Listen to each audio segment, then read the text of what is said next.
Phoenix Children Foundation is a youth non-profit organization that is working towards advancing children's rights. So we are leveraging different SDGs to execute, to empower, to work towards transforming and advancing children's rights in Uganda. So why the Energy Democracy and Climate Fresk Project? So we thought it could be an initiative that would help us empower communities as we move towards energy democracy, as we move towards renewables, as we move towards a greener, more environment for people.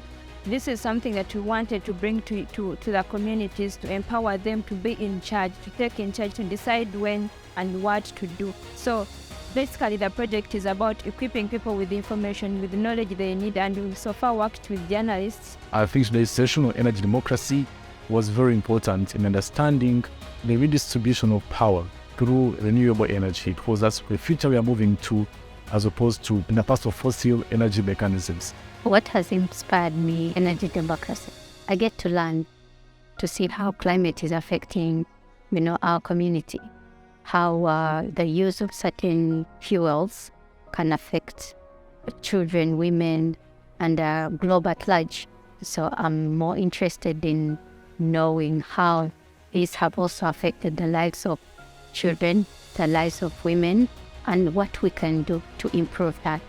So from this engagement, I have learned that we must transition to renewable energy, but just not alone transition, but engage the nation at large so that every person participates in renewable energy. That is the only way we can achieve energy democracy. For me, the biggest takeaway has been understanding how energy democracy and climate change really relates. For example, I've learned that energy democracy is all about empowering the people in this transition. People as climate activists are saying at times we look at only one story of climate change and how the fossil fuel industry impacts the environment, but we don't look the other side on if people are really being engaged, and if they are being engaged, are they being engaged meaningfully?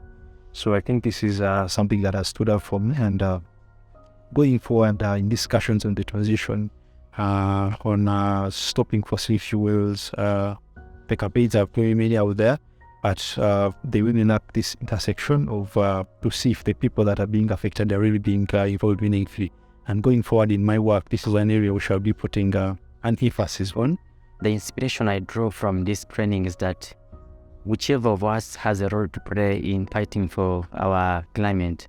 And first, before we are journalists, we have to know that we are individuals living on planet Earth, and we also have a role to play in as far as protecting it and ensuring that the generations to come live in a safe planet. So this training has enabled me to learn much more about energy democracy. And as journalists, we ought to know that we have a role to play in as far as informing, educating the masses, because we are the rhetoric setters in society. So it's really a training that has enabled me to learn much more about energy democracy, the pros and cons about the renewable energy vis-a-vis the fossil fuels, and it really adds weight on my reporting about environmental matters. So today journalists were able to learn. We expect them to proactively engage their communities and be able to understand on how do you shape discourse beyond just us transitioning, but actually giving real power to communities to have a stake in that future of renewables. We think that stake is important, and that's exactly what the session was about. And so we expect our journalists not to do the usual role of simply informing about the problem, but actually do the role of educating on what should be the possible alternatives to achieve that future of not just renewables, but of power of empowering communities to fully participate and own those renewables.